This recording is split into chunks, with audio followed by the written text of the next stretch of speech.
Order the Plan Commission meeting of March 25th, and we can proceed with roll call. Mr. Homan, Here. Mr. Coots, Here. Ms. Lazaris, Here. Ms. Lazaris, Here. Mr. Grady, Here. Ms. Curler, Here. Ms. Heimstreet, Here. Dr. Mason. Here. Thank you. All right, thank you. Next is item number 3, correction and/or acceptance of the meeting minutes of February 25th.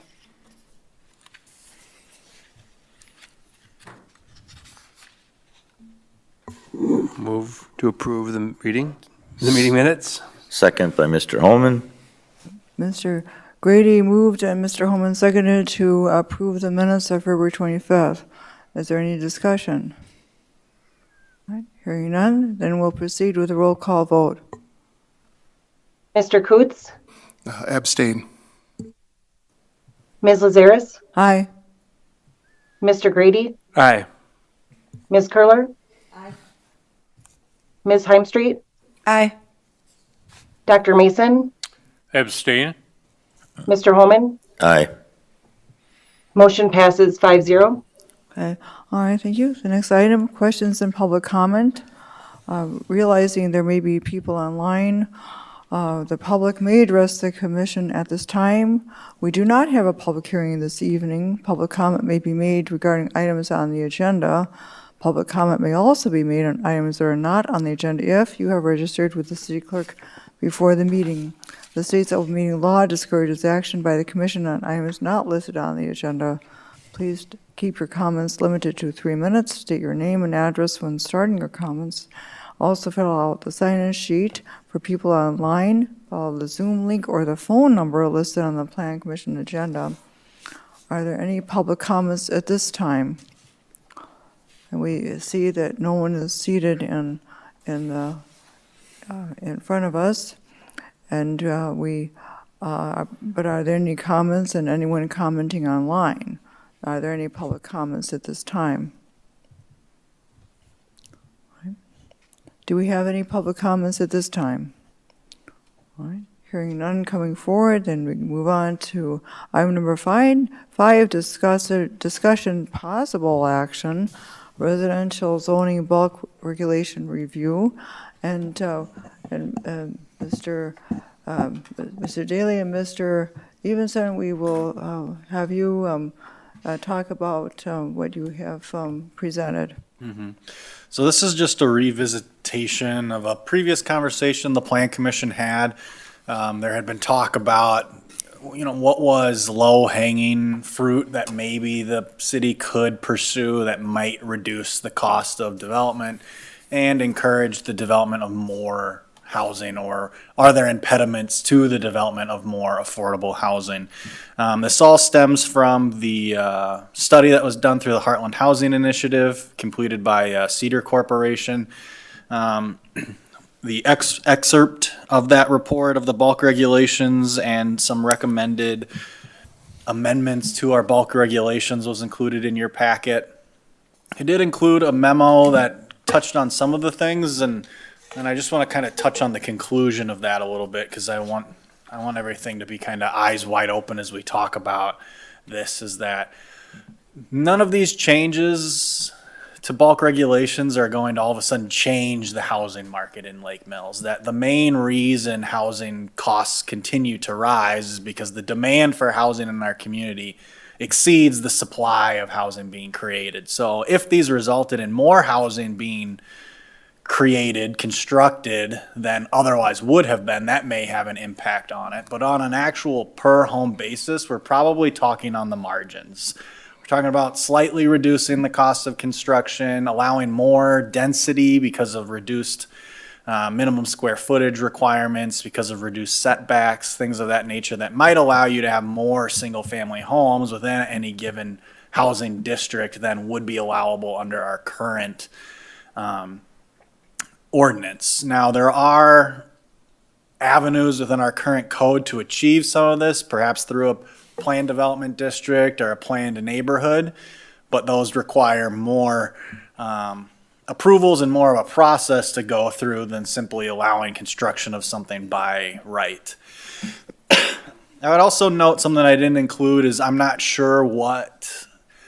equipped right now to tell you what the market is looking to build in Lake Mills if we did provide the opportunity to construct something like that. I've had conversations with developers, landowners who might be interested in actually facilitating the construction of homes on larger lots, more premium housing, a different kind of neighborhood than what's been constructed in the past, that it probably actually looks to more expensive housing, a different client than what's been constructed now. So the market will still kind of bear out what they want to build and what the consumer is looking for. So we kind of have to juggle. Is it our zoning code that is making less housing get created? Is the market building the housing that it wants to? Are there other, I mentioned in my memo, are there other infrastructure requirements that are keeping things from being more affordable? Width of roadways being one of them, infrastructure requirements that are placed on new developers. We haven't really seen single-family housing development in the city of Lake Mills that hasn't had some kind of public involvement, whether that was extension of utilities to the south side, like the Tyranina Point neighborhood, or the unique development agreement we have with the developer of Brookstone Meadows, where the city fronts the cost and gets paid back over time at sale of the lot, which assists the developer in those upfront costs. And so I don't want to present this as some kind of silver bullet to you to solve the concerns the Plan Commission has raised about the cost of single family housing. It may help in some regard.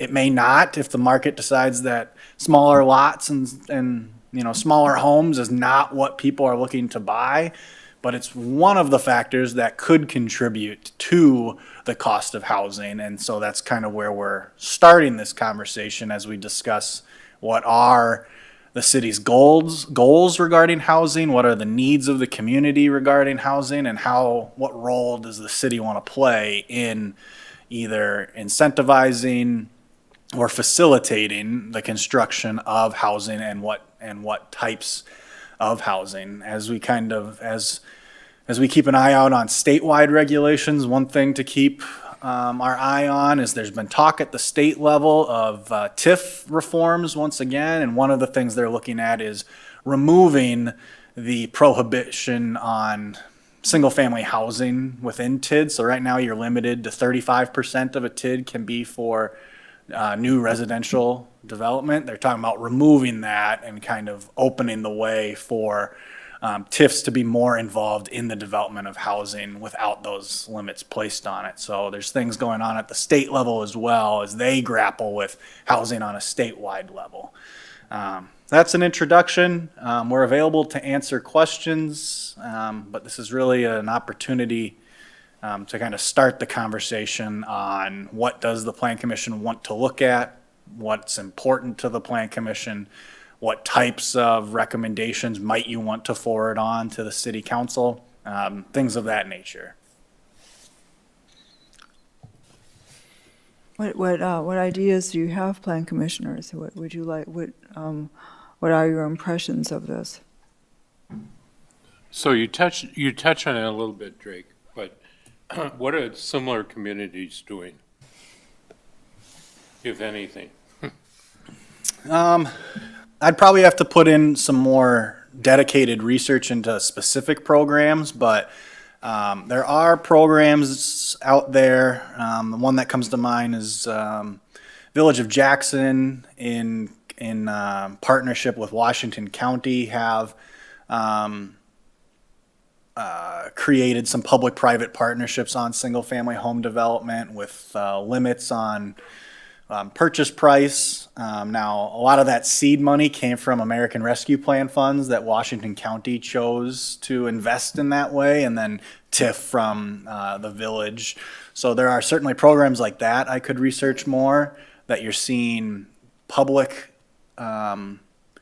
subsidies, I suppose, to spur or incentivize the creation of development, and also limit the cost of that housing. Now, affordability is kind of subjective to some people. We're not seeing the return of the $300,000 home or the $200,000 starter home. We're still seeing affordable in relation to what the market would bear on its own, or affordable in that no other housing would exist.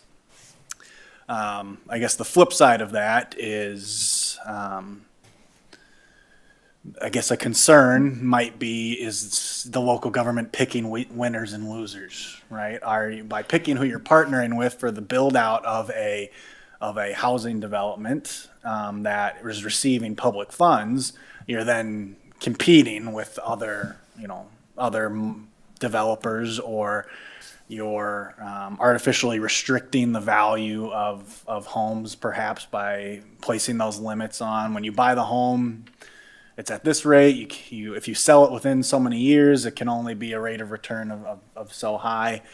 And some communities, they don't incentivize it, but the market bears more construction of housing because the market demand is higher.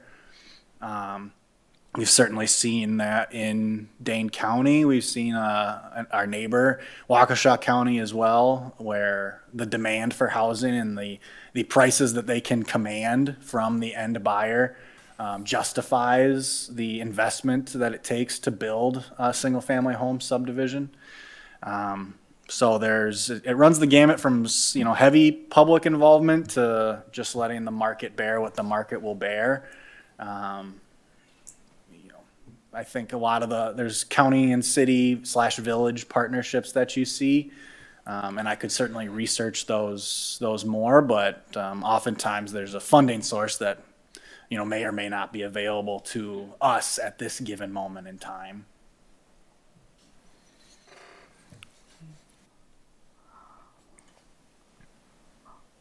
Well, along with looking at the zoning code, I would recommend that maybe we want to also take a look at anything in the subdivision ordinance which might make it more difficult to create a new neighborhood. Are the standards too much? Now, for major thoroughfare, that's more understandable than, say, for a local street, as an example, for the particular standards that apply. So that might be something to also take a look at, and to see if there's any tweaking that could be possible with subdivision standards. Now, some, you're going to have. Others you could possibly relax. And then in this piece here, the way, between the R28 and R312, this is, from the study, the MMR, but of course that's, it's just something that's a placeholder, I would say. But one thing we might want to look at as a possibility would be an R38, that where it's going to be more relaxed and with less standards, and it's beyond its development that is more dense than duplexes, but not as much as 12 to an acre. So that, and maybe that would be something that you could have, and instead of missing middle. It's like, so, and it's missing only to the extent that that we don't that we ignore the situation. Right. Ideally, it's not missing forever, right? No, It might be a little bit no, of an odd name if it started getting constructed. Yeah. It's a little Yeah. jargony, a little industry heavy language. Oh, sure. But some of these ideas for the standards, appears to be in keeping with what would make it more affordable. Yeah, Ms. Curler. I had a couple comments, but I wanted to follow up. I thought you had raised an interesting point there, Ms. Lazaris, and I agree that the missing middle term we've talked about before is not intuitive, but something that perhaps would be a multifamily. It seems like that really ties back to the conversation that we had with Mr. Mangan a couple of meetings ago, where what I think we envisioned as a commission and some of the feedback that we were giving him, it doesn't quite fit in any of our existing districts. And he certainly had a preference for multifamily, but was willing to consider, some of the suggestions that we had. So sometimes it feels like our ordinance doesn't, easily let us communicate maybe our goals, that what we might, desire from a developer. So I think that's an interesting approach. And I too feel that the table, and this is from that Heartland Housing Initiative, it looks like they reduce the standards on everything, starting with R14. And I think we could probably argue and debate, what, if we wanted to take a route like this, we could argue and debate at what is the right minimum area for a lot in each district and what is the right setback and so forth. So to me, this is just like one idea, that if we wanted to go down that path of changing the bulk regulations, we could look at this. I was curious about, oh shoot, now where'd it go? Drake, you mentioned something in your memo about, I think it's sort of the affordability piece. To me, part of why this topic is interesting to me and important to me is because I hear from constituents so often about wanting affordable housing for starter home or senior home, both. And ideally, most of the people I talk to would like to own. I think people are, I'm willing to rent as well, but they'd like to own. And I think there's even yet more reasons why developers aren't building, condominiums, or aren't building things to own. But I do appreciate that we're talking about this, and I hope we'll continue to talk about it, because if nothing, we have Mr. Mangan's going to be continuing to want to pursue something, and I think that's a parcel that we want to see, some housing move forward on. Who knows when north of the interstate will be viable, but I think we want to have an ordinance that's ready to go, that really reflects our goals. So, I don't know what others are feeling, but I'm very interested in others' thoughts on where we should head with this.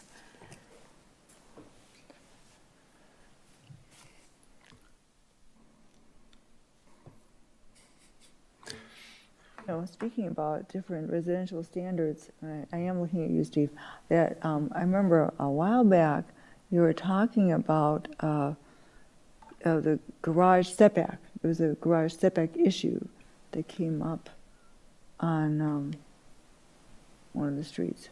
A little different. Fremont. Yeah. Fremont, yes, it came up in Fremont, yeah. Mine was a little different concept. Oh, okay, Mine was, change some of the regulations in the like the older part of town, where some of the things aren't feasible, and, putting existing homeowners in a tough spot to, codes that we developed beginning in 2010 are now kind of retroed back to people who, some of those houses are 100, in my neighborhood, 100+ years old. And, so what's really funny about reading this list is, over the course of the last 20 years, I'm probably mentioned every line item on here. So I guess as I was thinking through this, let's just use Sherwood Hills for an example. So Sherwood Hills is probably one of the most affluent developments, that's connected to our community. They basically, as far as affordability, they could pretty much handle anything that was required. However, they have, they basically just have roads. They have all different size lots. You know, some big estate lots where you can't really see the, you know, I think that was Bill Ferry's vision back then. But anyway, if you take that and kind of incorporated all these ideas and created an exclusive zoning code that allowed this opportunity to be, I don't know, not so much trial, but I see it in a rural setting.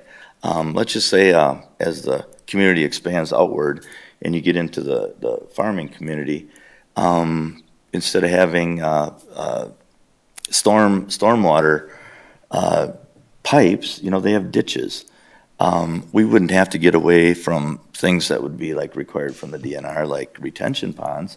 But I don't know, Sherwood Hills functions perfectly without like miles of sidewalk. People walk, they walk dogs, they bicycle. Maybe we can incorporate only that type of development in 25-mile-an-hour speed limit areas. And that would avoid, you know, safety concerns like Highway V, places where we've had tragedies. And, you know, more like, you know, end of the woods developments, basically a long road to a cul-de-sac. And you could eliminate stormwater pipes, you could eliminate sidewalks, a whole bunch of things. I think that would encourage a unique development, and you see it going east by a lot of them lakes. You see all kinds of places where they're dead end roads, you know, and boy, they're fully functional as far as you know, people walking, and you know, we still could incorporate some of the good ideas in the comprehensive plan by having connective walk trails and things like that, but just keep the infrastructure down. You know, fortunately, I work with a lot of being where our sand and gravel pits are, I work with a lot of the excavating people, whether it be out on the interstate or even with some of the projects in the city. And you wouldn't believe what I've learned over the course of some of that. And the Main Street project alone, the size of that elliptical pipe is huge. And we should talk about that a little bit on a different day. But anyway, the pipe is so big that it's almost touching the road. And that's what's causing a lot of those manholes to be bumping, because there must be a freeze-thaw issue there. But anyway, that pipe is so big, so I wanted to use some of that pipe in a drainage ditch for a crossing. So I went up to, it was a different company then, and I was just flabbergasted with the cost of that big elliptical pipe. You can walk in the Main Street pipe. And I said, why is it so much? You know what they told me? Because they sell it to municipalities and they'll pay it. Don't just think of that reason. It has X number of cubic yards of concrete, which, you know, we could calculate that, and the reinforcing, whether it be wire, that's a really heavy gauge wire in those pipes. I got a tour of the factory, and that's a cost per foot, and it's in hundreds. It's not in pennies. And just think about that in a development. It's massive cost, and the developer isn't going to eat that. It's passed on. You know, it's like anything else. So I think, you know, being creative, we could come up with something logical and kind of be the best of all worlds. Yeah. It just, I don't know. I've been thinking about this a long time. I'm actually totally pleased that this came to the forefront. And the other thing, and this needs to be said, especially for the cameras. So we spent the better part of the last 20 years with consultants. And who do we really want to be modeled after? Don't we have a uniqueness? In fact, Lake Mills is so unique that if you go down there almost any night of the week now, you can't even find a parking place. It's so robust, the businesses downtown. It's a dream that you know, cities would like to buy that. And we just have it as it's just fortunate that we have that. So I mean, we got so much going for us, and God, I forgot my train of thought here. The uniqueness of But- Lake Mills. You're talking about the uniqueness of Yeah, Lake Mills. the Yeah. uniqueness of Lake Mills anyway, so I just think that we could incorporate something and try it as a zoning area, and I really do think that you get some of the big numbers out, and like Drake said, nothing's gonna be immediate, but we certainly could see, and when I visit with the people, at the county, it's not just Lake Mills, the county is short. So, I mean, we have some farmland 15 miles from here, and the county was eager to make suggestions about any of the land splits that were available, just because we're short. We're short, and, you know, with the way the farmland preservation is at the county, there's only so many land splits, and they're thinking about being creative there too. So, and maybe I'll think of more before this is over. I didn't mean to get too long-winded, but I'm excited. I'm really excited about this. Oh, that's fine. Those are good things to bring forward. That was fine.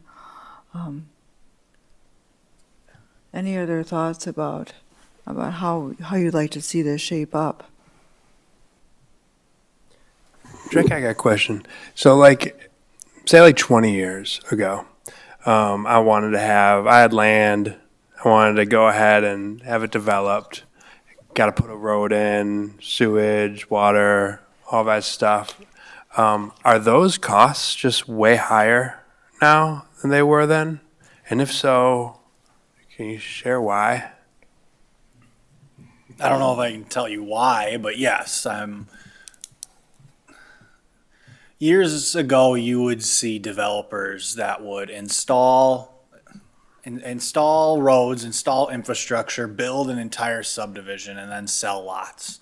And a developer could recoup their investment off the cost of the lot. That is no longer how you see single-family home development especially occur.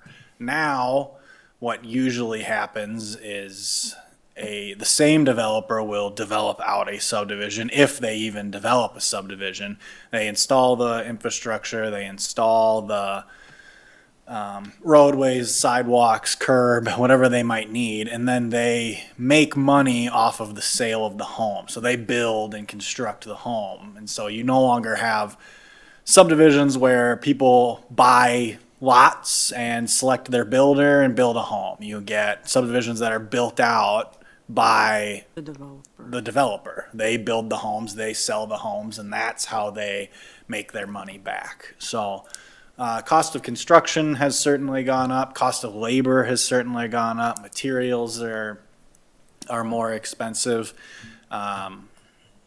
Requirements are really you can go to any community in Wisconsin oftentimes and go to the older parts of the community, and you'll see curb, gutter, you'll see sidewalks, you'll see in older parts of neighborhoods the infrastructure that a lot of times now we're requiring to be built, and sometimes in the in-between is where you'll see subdivisions and things that actually got built without subdivisions and our sidewalks and things like that, as a community became more car-centric from its historical record of being more walkable and being more kind of self-sufficient with a local grocery store and local downtown businesses. As it became more car-centric and you needed cars to get around, you saw it move away. And then the last 15, 20 years, you've seen kind of the return of sidewalks and things of that for pedestrian friendliness, impact on home values, and safety related reasons, largely to remove interaction between vehicle and pedestrian as much as possible. So something occurred from back when that used to be how subdivisions were developed. You bought a lot, found your builder, built your home, and that's what you did, to now where that doesn't pencil out for developers anymore. They don't do that. And that's where I've said in recent history, Lake Mills the city has played a part in single-family home development, whether that's through bringing utilities out to a lot or actually installing the infrastructure on the front end and recouping that on sales of homes. And that's true throughout the state and likely throughout the nation, that we're not building enough housing. And part of the reason we aren't building enough housing is that it's become more expensive to build housing and harder to turn a profit while building that housing. That is probably not something we can solve, but that's why we see housing has continued to get more expensive as well, because the cost to extend infrastructure has gone up. And that's true across communities throughout our region and throughout the state. So it's just different now. It's different how developers make their money on how they sell their land. Thank you. Land's also getting more valuable. So land is more expensive to buy, which means that what you put on it has to be more expensive in order to recoup your investment. Lake Mills is a desirable place to live. People want to move here. People want to buy homes here, and that creates a lot of demand and multiple offers on homes. In Brookstone, we're seeing homes basically get sold before a foundation gets poured sometimes. That when demand is that strong, you're going to continue to see pricing reflect that.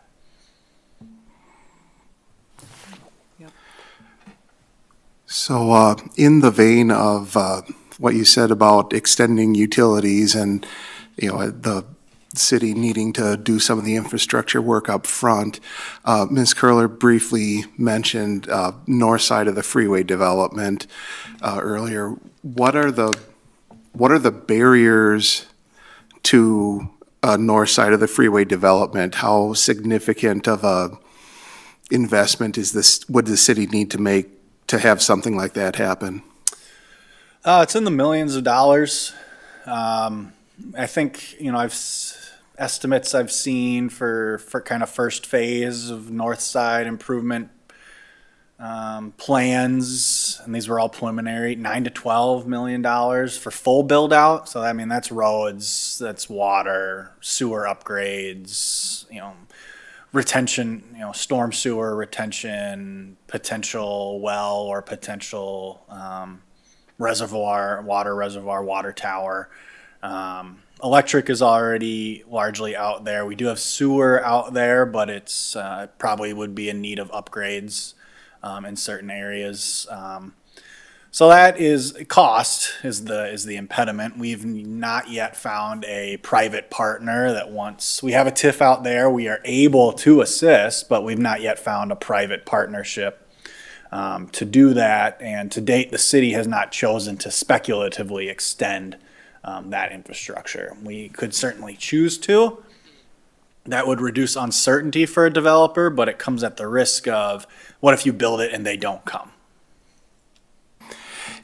Is that, if the city would engage in some sort of a speculative build-out, is that something that the city could do gradually in steps, or would it essentially need to be, you'll need to build a big chunk of it all at once in order for it to be worthwhile? Otherwise, it's not going to be worth the effort.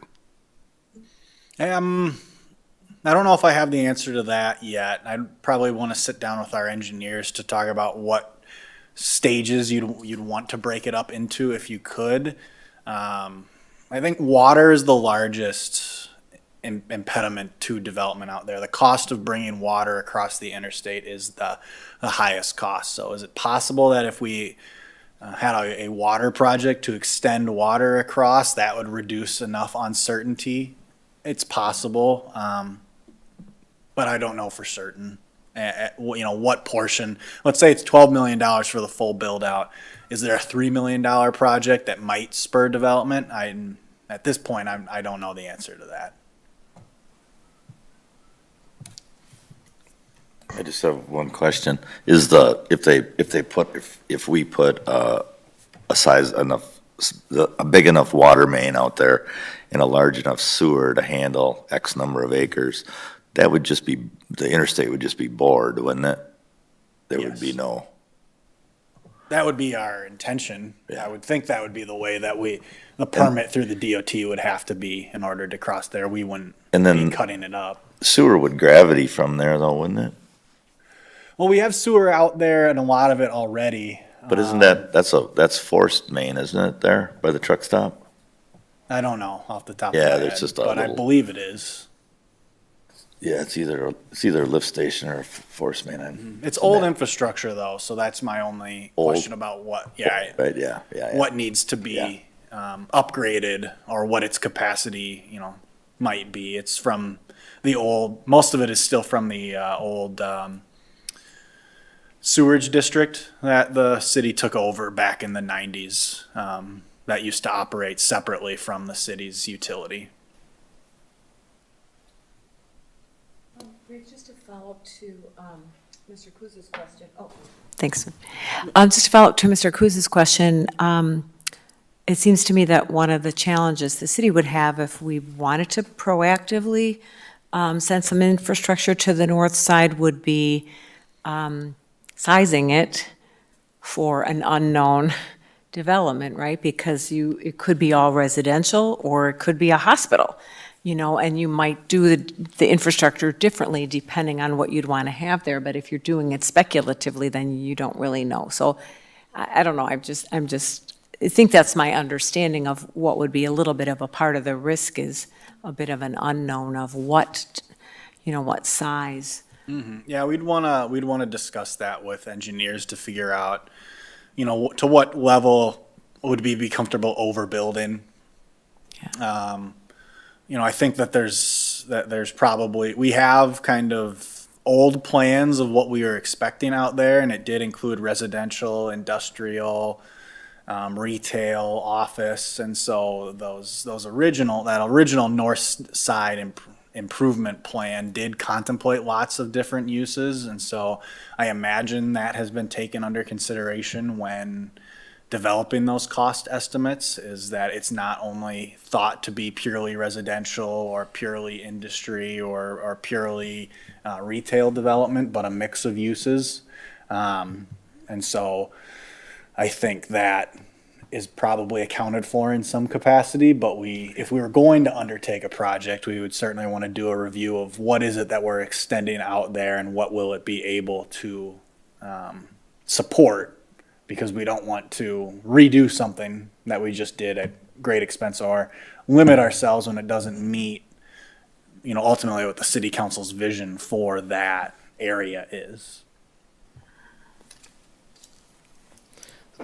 I knew we shouldn't have let Dwayne go on vacation, but there is some easements that have already been obtained to go underneath the interstate. And I don't know if it's an 8 or 10-inch water main that's stubbed in that direction. So I know there's going to be a loop, so there'll be multiple waters that are going to go underneath the interstate, most likely.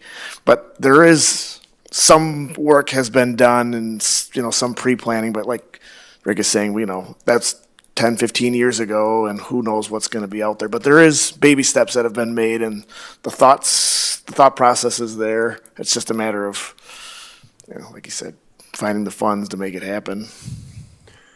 So for the Century site, it doesn't seem like a lot of that overhead on the building, and like the city says, you have to build a big street and sewage, all right there, right? So what can you comment on what's getting in the way of something like that from being built?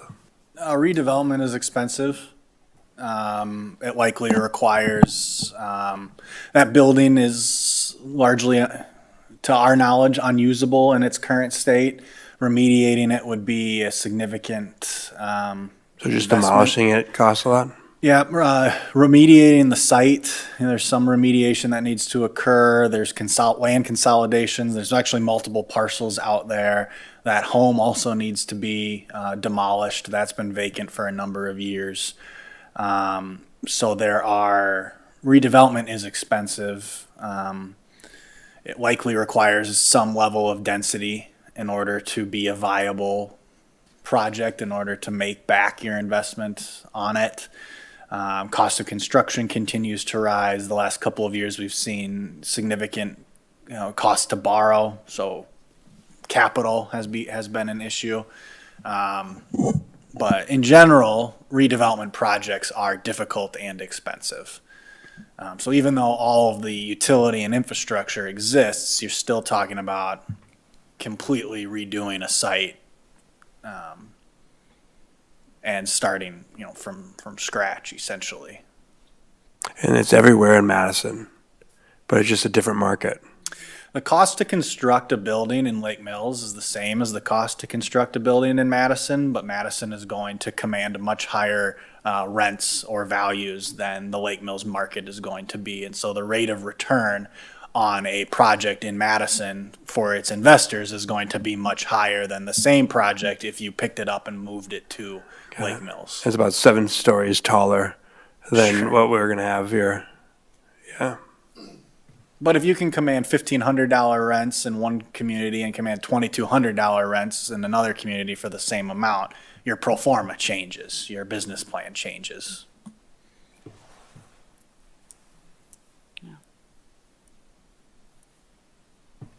It will get developed. I'm confident. Yeah. So, I mean, what I'm hearing here, for the sake of this conversation, I'm hearing the summary, that this chart I'm looking at, we can go ahead and talk about moving it forward, but it's kind of on the very margins of the kinds of costs that are getting in the way, or the kind of opportunities that are getting in the way. In the big picture, there's these other big barriers that seem to be getting in the way. So we could move forward with this and indicate, like, hey, we're going to play ball. We're going to play ball with you, kind of under certain circumstances. But it's not like if you build it, they will come. Maybe, maybe it is, but it isn't. But what I'm hearing from you is that there's bigger dynamics in play. Mm-hmm. Yeah, I think right now, developers will build housing in Lake Mills right now, and they are building housing in Lake Mills right now. We're just not building enough fast enough in order to achieve the type of affordability that I think many of you are talking about, are desiring to see.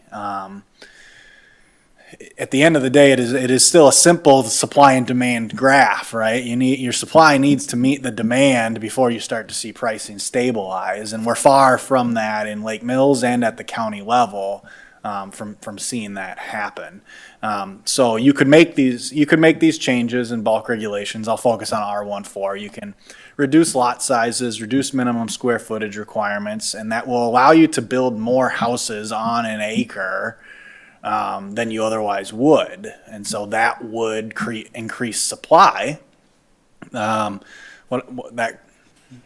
still requires developers believing that that's the product that single-family home seekers want to buy, and so that's the market-driven piece of it. Is you can change your regulations all you want. Builders are going to build what they can sell and what the customer ultimately wants. And so, we could reach out to some single family home developers and say, hey, look, would you build something like this? Would you build more housing if the minimum lot sizes were reduced and you could fit, more houses on a street? Would you do that? Or do you think that the quarter acre lot is kind of what your customer base is looking for? We can ask those questions. I don't have the answer to that for you tonight. But I think in general, your statement is correct in that we're talking about trying to get more housing to be built and, on the margins, reducing the cost to construct housing, allowing you to construct more, allowing you to build smaller in some regards, reducing setbacks, things like that can help if that's what people want to buy. That's what we don't know.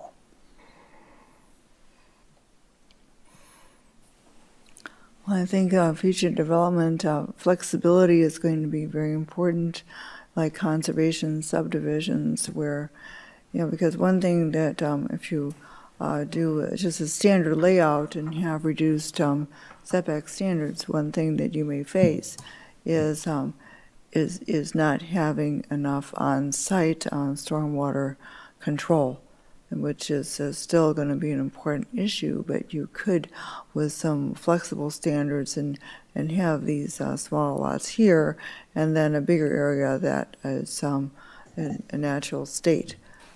So, Yeah, reduce green space requirements, you have more impervious surface, Yeah, less right. pervious surface. Sure. So when you're looking at infrastructure installation, you need to, account for that. You could reduce costs by removing stormwater, requirements and going to ditching like you see in township subdivisions. That may be in contrast with the desire for more trees in a community because you don't plant trees in the ditch. And so, those are your competing priorities. And, there's not a wrong answer necessarily. It's what do you want to accomplish? What do you want it to look like? What do you want to achieve? Those are all, the values and vision that the Plan Commission and the City Council ultimately, come up with. What are you willing to sacrifice in the name of reduced costs and what aren't you? Those are judgments you have to make. Well, and then along with that, you can also, is also looking at what developers might want to do and maybe allowing some of that with some pervious surfaces that, are strong enough to hold, say, parking as an example, but allows filtration. So there's those aspects too that could be part of new design. Yeah, and a lot of it has unintended consequences, right? I mentioned road width, right? It's really easy for me to tell you one way to reduce costs is to narrow the roadway. It's cheaper to build a narrower road. But if you narrow the roadway and you reduce the setbacks, your driveways get smaller. You have less on-street parking because you've narrowed it to make, so maybe there's only parking on one side of the street to maintain the travel lanes that you want. Cars are getting bigger. If you look at a Ford F-150 today versus a Ford F-150, decades ago, the one today is a lot bigger now. And so, even in our newer subdivisions, you'll see that driveways that probably at construction could fit 2 cars in them, you now have vehicles that are starting to hang over into sidewalks or can't fit into garages that were constructed in 2005 because the vehicle has outpaced the size of what people thought. And so you take that to something newer. You've reduced setbacks, you've reduced the size of the driveway. You might still have a garage that it could fit in, but we know garages get used for other things other than vehicle storage as well. And you've reduced on-street parking, facilities. That creates problems in and of itself as well. So there are trade-offs to all of this. And some of it is right, we are still, right, largely a majority of our residents, I think we estimate over 70% leave the city when they go to work during the workday. So we do have a community that is reliant on vehicles to get places, and so accommodating those is a consideration when we're looking at neighborhood planning and things of that nature. So it's complicated, and you can fix one thing and cause difficulty in another just by changing it. So that's where value judgments comes in. There's no perfect solution to what you're looking for. Just a follow-up to that, I think you hit on something important earlier, Drake, about, as we look at considering reducing some of the bulk regulation requirements, we really do have to consider, well, how do we want our community to look? And but then it also goes to another question that was asked or that we discussed, which is, what do people want to buy? Like what size house will somebody buy? I personally don't want to reduce the green space percentage, but if you would reduce the lot size to make that, sort of cost per lot, maybe a little bit less, or the street frontage, or maybe both, but you don't reduce the green space, then you're having a smaller home, and we don't really know, will a customer buy a smaller home? Will a developer build a smaller home? Is that marketable? So even there, I don't know that we have a whole lot of certainty that if we were to change all these bulk regulations, even as proposed, what that would result in, whether it would really give us what we are hoping for. One question I had, kind of tied to Mr. Holman, some of the questions that you've raised over the years and ideas for the existing neighborhoods and historic neighborhoods. Would it be fair to say if we reduced the bulk regulations in R14, older neighborhoods, many of those homes are in that R14 district, that would give them a little bit of flexibility on their existing properties, right, where they already maybe have a garage that's too close to the side yard or whatever, they already have a smaller setback because of historic construction. I don't think this is our purpose, but it could address like some nonconformity that maybe is already out there. Would that be correct? I think so. Reduction of side setbacks, reduction of rear and front setbacks. The lots in the historic parts of Lake Mills are smaller. They were built in a different time, and so, yes, they naturally sit closer to the roadway or naturally sit closer to their neighbors. How much relief that might grant them, I'm not sure. Troy works with them much closer on the kind of the day-to-day needs, and he might be able to speak to it. Yeah, the R16, R14 would both benefit. Common ones that I get are garages, driveways, front porches. A lot of people want to expand their front porch. Well, like Drake was saying, they're already too close. They can't meet the setback. So absolutely reducing, the stringent setbacks would benefit for people to build or expand or develop some more. But I don't know if that's something you want to do a blanket across the bulk regulations, or if you create some sort of overlay that you do it in certain areas. I don't have the answer for that, but Because if we did it the way this table reads, it wouldn't be targeted to a particular neighborhood. So like even somebody in Brookstone could say, well, I want to build a bigger garage that has a reduced setback, then they would be able to follow this new table if we did that. Yeah. My contention with that, though, is not across the board. It's specific zoning sites. If you want to ease Troy's job, you make these subtle changes, and it will be monumental in a year's time, because those people they have shared driveways. They get along with their neighbors. This is not like there's like no drama, intense issue here. It's basically the rules we make, they have to follow. And that's where the problem comes in. It's many things over the course of years made staff's job easier. I mean, that was the intention. I'm not guaranteeing any of that, but that was the intention. So I think it's two separate issues, though. Agreed. And Yeah. I just wanted to reflect back on what we were initially talking about. I think some subtle changes. I know Lake Mills is they're really big on the sidewalk thing, and I would be okay with that if some of the things were relaxed. Like, I'm just going to stick with Sherwood Hills because that's what I'm basing at the moment my design on.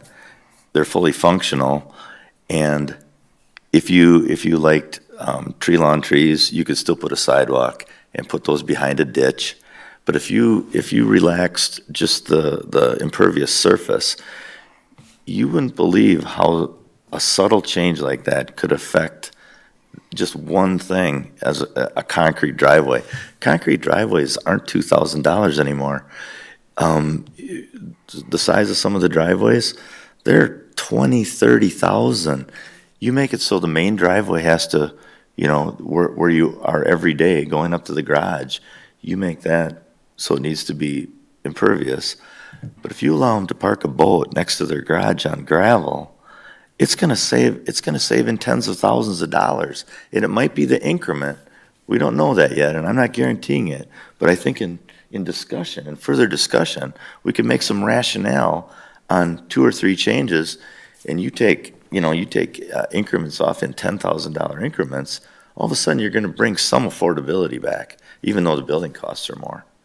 So I just think this group here could come up with really something special, and it could be futuristic. I don't think this is as far out of touch as we think, and it could just be in a dedicated zoning district. Don't blanket this, because the people in Brookstone bought into the concept of what they have, and that makes their home values retain their home values or increase them. What we would do in an older part of town would, I think, adversely affect a newer subdivision. So I would look at it, I'd look at it individually, in individual zoning areas. Those are good ideas. And one of you said something about overlays, and I think that would be an approach that would help along the lines of what Steve was discussing. I will say, just on the other end of the spectrum, I have heard, when I'm out in the community, I do talk to people that have asked, how do we incentivize the development of more premier housing? I do hear that. And so they've asked, are there zoning regulations you can do that would make the construction of, higher end housing even, become, occur? And, there are, one of the things that has always sticks out in my mind is, you'll drive through subdivisions, neighborhoods sometimes, really anywhere, and they will prohibit front-facing garages. That immediately increases the cost of a home, right? That's those are types of things that can result in higher priced housing. I know that hasn't always been the conversation at our level, but there are people that, when I talk to them, say, bigger homes, bigger lots, more, expensive. There is a sentiment out there for that, and so if you're talking about like different zoning districts again, there are ways to accomplish that as well. So I just wanted to give you the full spectrum. Not that I'm advocating for it, but it has been brought up before. I just want to follow up with that. Wouldn't, for example, the Ridge be, that's a higher end, and don't they have internal covenants that they, that enhance their guidelines? Sure. So that, those houses definitely are at a different level of value in the Ridge. Where is that? The Ridge, by the golf course. Oh, by the golf course, yeah, thanks.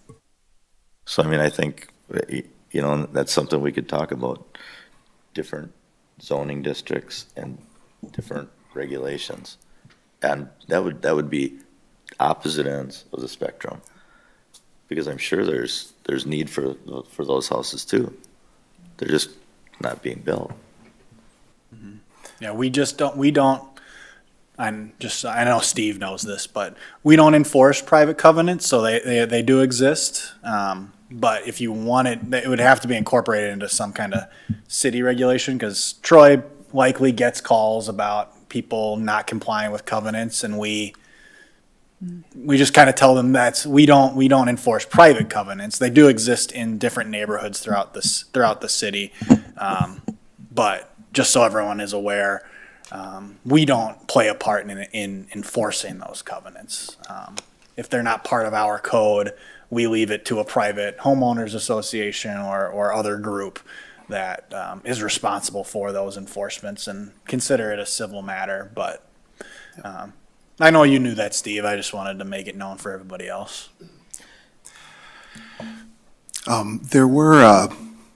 There were two specific items that I wanted to ask about that weren't on the list in the memo or in the bulk covenants, but that have come up multiple times before the Planning Commission. The first would be apartment size. We've had more than one request to have, I'm blanking on the term, but, Like Studio? Studio. well, sorry, it's not a variance, but a variance in the code. Oh, a PDD kind of, Yeah. a relaxation. Yeah. We've had multiple times where people have asked about having less than an 800 square foot apartment. Is that, and I know, like I said, the complexity of the issue is not lost on me, but is that a change that would be worth considering, dropping a minimum from 800 down to, I don't know, 600 or 500, but saying the overall development has to have an 800 square foot average or something like that? We certainly could look at that, yes. I think when the zoning code was developed, it was never really contemplated that someone would want to build something with studio apartments or apartments of that size, but we have started receiving, more interest in things of that nature. And it does provide, another housing product that we may be deficient in. So I think we definitely could look at the, minimum apartment size requirement and instead either reduce that minimum size or make it the average apartment size must be larger than. I think we certainly could look at that.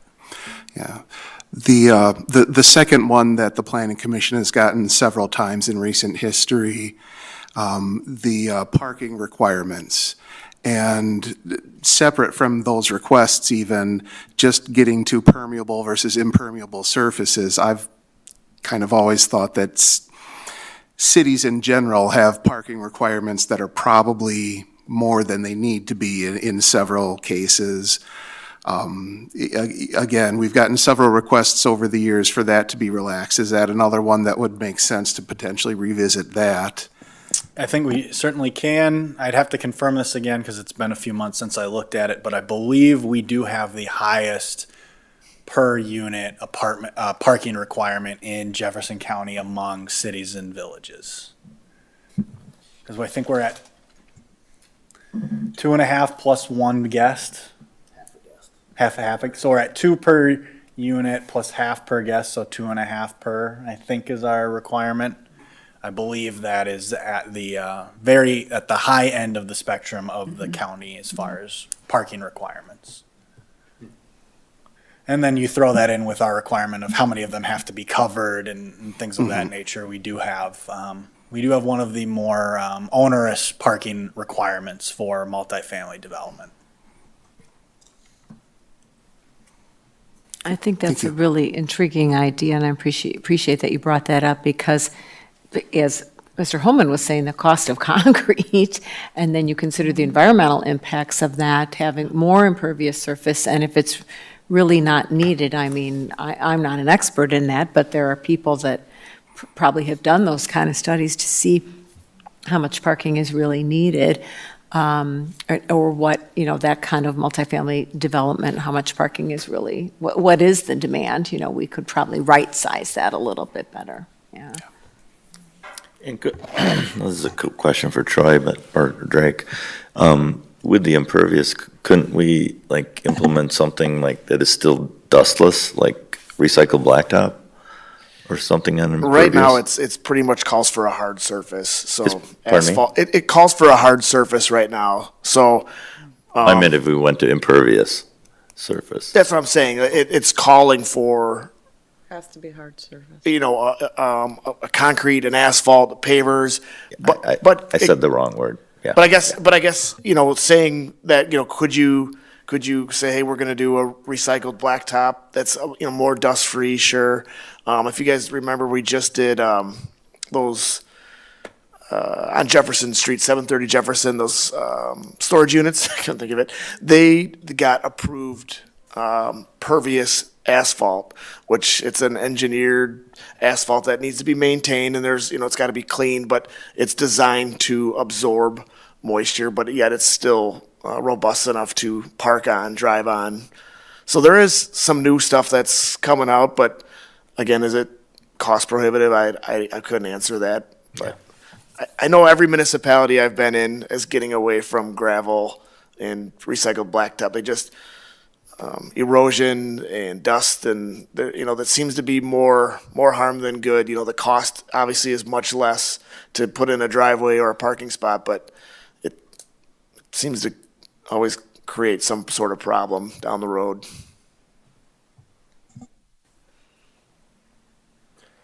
I have one more question. About like elderly community, like assisted living, things like that. A lot of times on like social media, people will say like, well, why don't we just put something like that here? And I think it's probably similar to why my question about Century, but like I'm curious, like if you could talk a little bit about that market that you see and why those kinds of things just don't pop up out of the ground. Yeah, I think Troy can attest to this. Every developer that I speak to that comes in with a proposal or an idea or asks, is the city amenable to something like this, or what does the city want to see? I usually open with, if you can bring in a 55 and older development, I think that you will get a resounding reception at Plan Commission and City Council, and they never proceed down that path. So the market must be telling them something, that building a 55 and older restricted community is not in their financial best interest to do right now. It's in our comprehensive plan that we want to see it. Staff tells it to developers that it's something that the city is interested in seeing.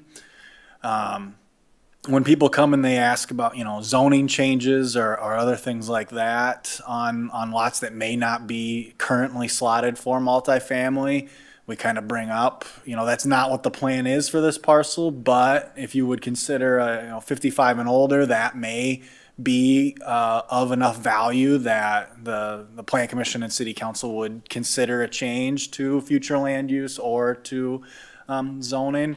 And we've never gotten any takers on it right now. So as to why, I have to imagine that their market analysis tells them that restricting their potential tenants to a senior living clientele is not penciling out for them. So talking about developers, in general, are they coming to you and asking about development in Lake Mills and in general, and in particular, the development across the highway? We have not gotten an inquiry into a development north of the interstate in some time.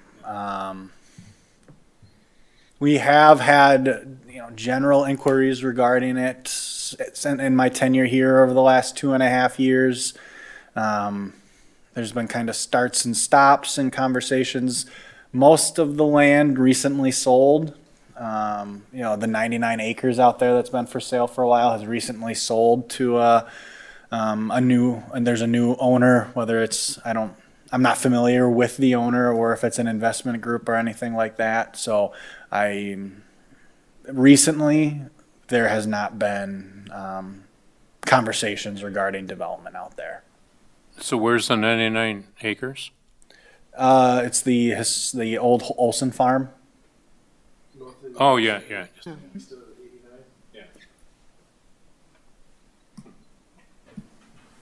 So my feeling is, if you have a lot of developers coming in and asking to build in Lake Mills, they're going to dictate pretty much what they want to do. And what we say, we Doesn't can say matter. anything we want. Right. But Yeah, But- if infrastructure was ready north of the interstate, I believe we would be seeing it develop at a robust pace right now. It's just going to take the right developer that has a portfolio of a variety of different development types, or is willing to do the work to partner with and collect other developers for different types of development. and has a multi-year build-out plan, and wants to engage in that, that level of investment and that level of commitment to build that out over a number of years, because it's going to take, to extend, even if the city says, well, we will provide TIF assistance to you to do it, there's still going to be a payback period there, and there's still going to be guarantees, and there's still going to be performance metrics that they have to hit, under whatever development agreement would be executed with them. And so I think it will go. I think it is still one of the most desirable locations on the I-94 corridor. And I think when it goes, it will go in a big way. We have not hit that point yet where it's going to happen imminently. So is that whole area annexed by the city? Or A good chunk, the 99 acres are annexed into the Yeah, city. okay. There's a chunk of undeveloped land out there that is annexed in. So not the entire, not all of it, but a good amount of it is annexed. but it can be Yes. later, yeah. And the land only goes up in value after utilities get extended, and so that then incentivizes people who may be waiting to sell until that happens, because they know that their property will be worth more once it starts.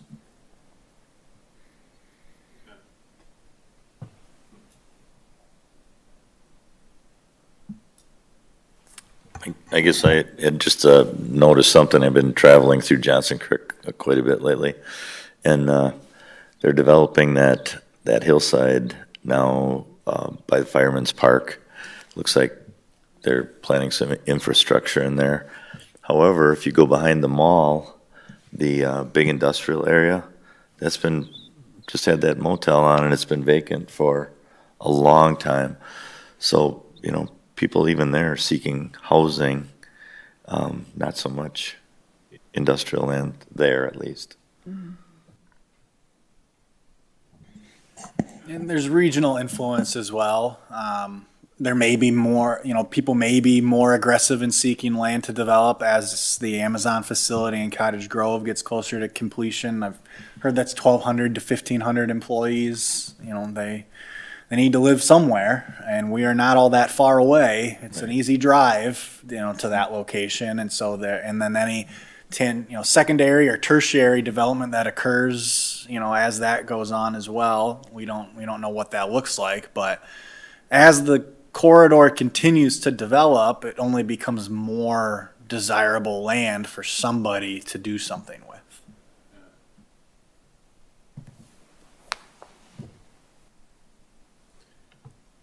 Is the thought that the north side would pop up before the south side? Because it just seems like the infrastructure is all there for that to be developed. South side has some infrastructure impediments as well. Not all of that is annexed into the city yet either, so it would take landowners selling or requesting to be annexed in. There's a hill over there that we need to get up and over that probably requires some boosting of water, a booster station out there. Those are, I'm guessing, $500,000, maybe more. I'm not sure. It was $500,000 5 years ago, so I'm not sure what it might be now. And so, as Tyranina Point gets built out, I think that there might be interest still in more development out there if landowners are prepared to sell. So there's just those pieces of it. There will require more infrastructure extension, but obviously at a lower cost than what North Side is looking at. So both the south side of Lake Mills and the north of Lake Mills are kind of what we consider to be growth areas. And then in conjunction with the Brookstone Meadows subdivision, which still has one more phase to be built out before the initial plat that was created 25 years ago now is brought to completion. So we still have growth areas identified, and the south side is one of them.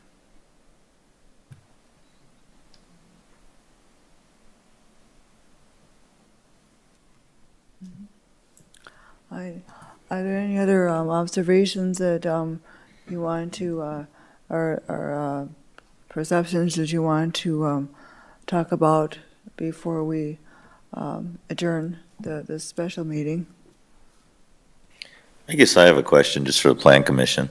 How do you see us proceeding on this as far as the communication?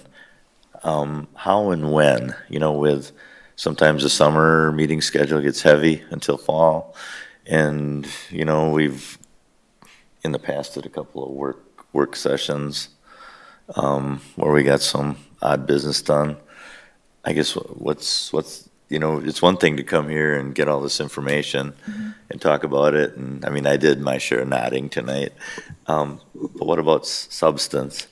When as a group do you envision us talking this more through and trying to come up with some things to go over with, viable questions to go over with staff? Because these are, us as a group, it's hard to really know the viability of it without having the staff's input. So, I mean, what do you see some kind of timeline? I'm just curious more than anything.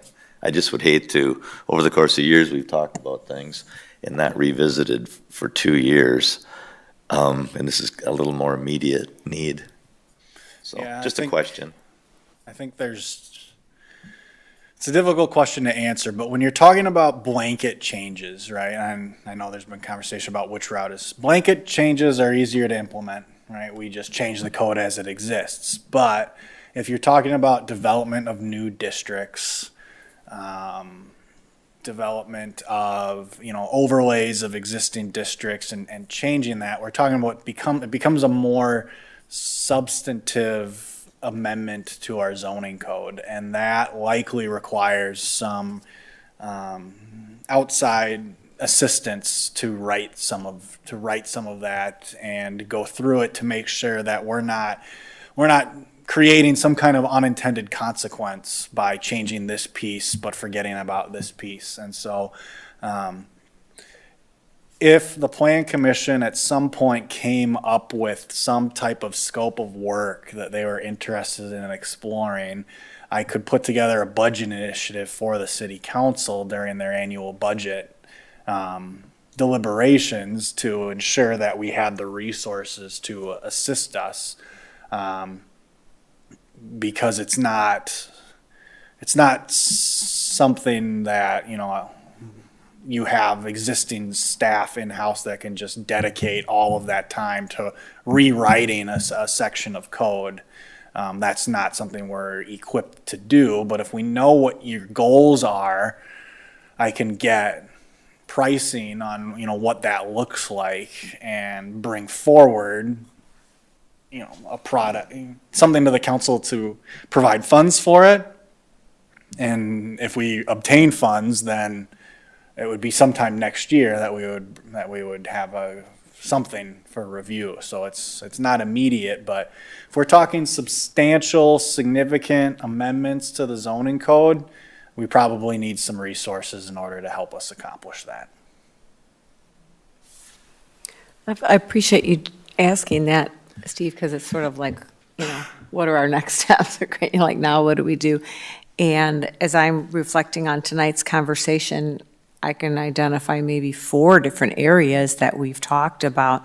One is the table of bulk regulations as it applies to single family, and that sounds like you're saying, Drake, some revision to that would maybe fit in the category of easy to do an ordinance amendment. Creating the missing middle or something like that, would be a little more complicated, but that's kind of a second area. Then Mr. Coots brought up some ideas about multifamily. That would be maybe relatively easy to look at. Now what was the 4th one? I had 4 in my mind. Something like an overlay district or something for the historic neighborhoods, and that one again maybe sounds like would fall in the more complex category. You'd really want to think about what you write and what properties it applies to. So I've never really seen one, so I don't really know. Yeah, and I think with any of those, I personally would like to think a little bit more about, is that, is that the direction we want to go? What would we want that to look like before having our staff invest in writing them? And I don't know, do we need more data from, Dr. Mason, you brought up at the very beginning of the meeting, like, what are other communities doing? And are they finding that successful? It might be helpful to know that.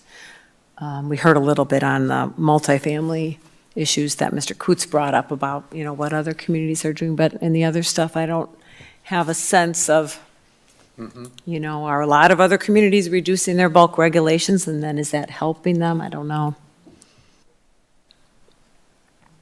So anyway, that's just kind of my thinking about it. Seems like we've sort of touched on 4 areas, some of which are maybe a little easier to address than others.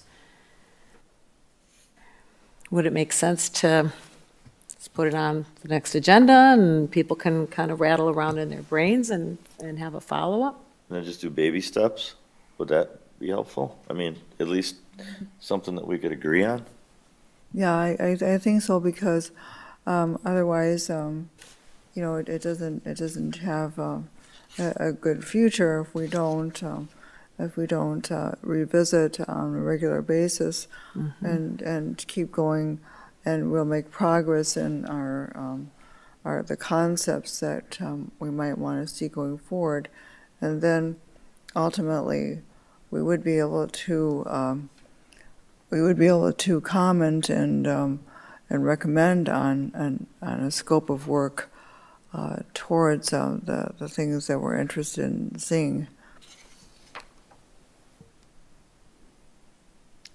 So, plan commissioners would like to see this included in on the agendas in the future. Now, we realize that we might be very heavy with public hearings, in which case we may not have time for that. But if it's there, then we continue going forward. Does that sound all right? Yeah. Okay, well, let's go I just have a ahead and- question on an agenda item like that. Can we, I don't know how to put it, but can we put some kind of time limit on the amount of time we spend on that? Then at least we could do it sooner than later. Is there such a thing? I mean, we got into a pretty long-winded, everybody's input discussion tonight. But if we're attacking, small issues, could we, limit it to like a half an hour at as the last agenda item, so we don't hold up public hearings, et cetera?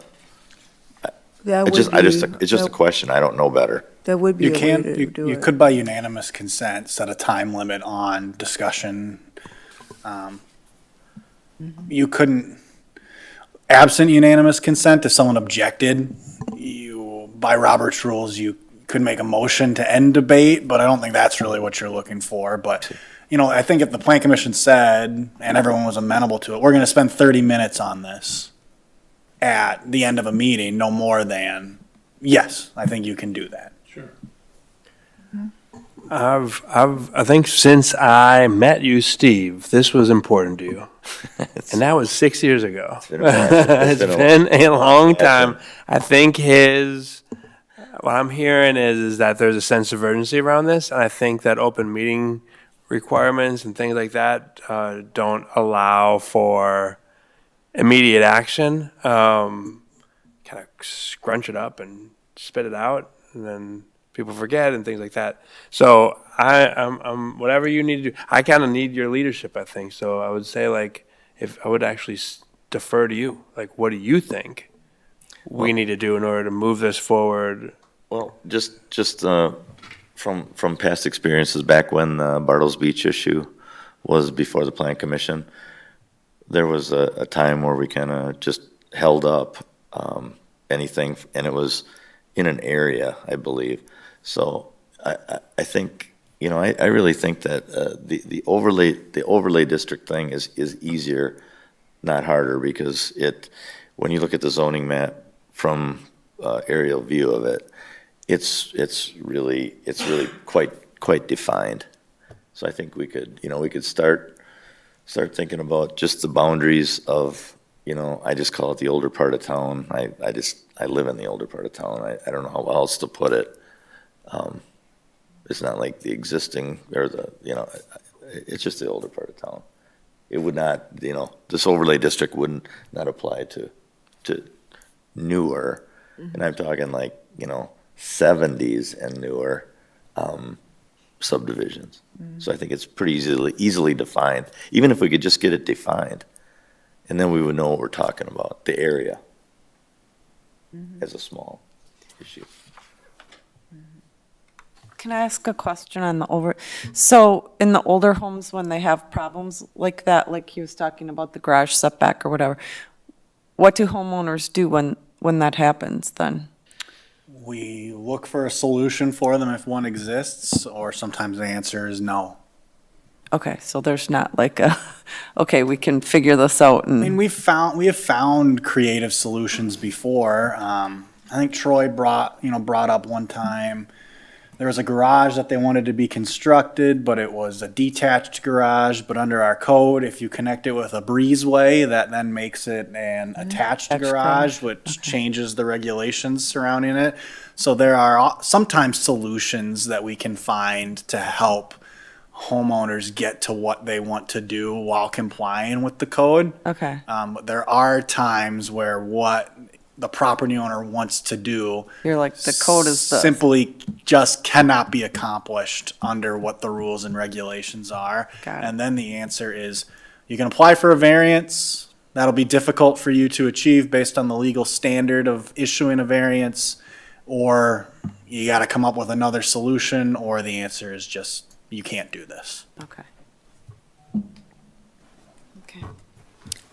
I heard somebody suggest to put this on the end of the next agenda, so, if there is a conditional use or something like that, we would attend to those first, and then, assuming it's not too late, we could say, yeah, let's spend 30 minutes on this, or if the meeting's already gone for a couple hours, we could say, oh, let's bump that to the next meeting, but at least it's on there, and it gives us opportunity to talk about it further. Yeah, I think we're all agreeing that that would be what we should do to continue developing this. Okay. Okay. Is there anything else that we should talk about this evening? Mr. Coots would make a motion to adjourn. Hi, Mr. Coots has moved, and Dr. Mason has seconded to adjourn the meeting. All those in favor signify by saying aye. Aye. Anyone who does not agree, meeting adjourned.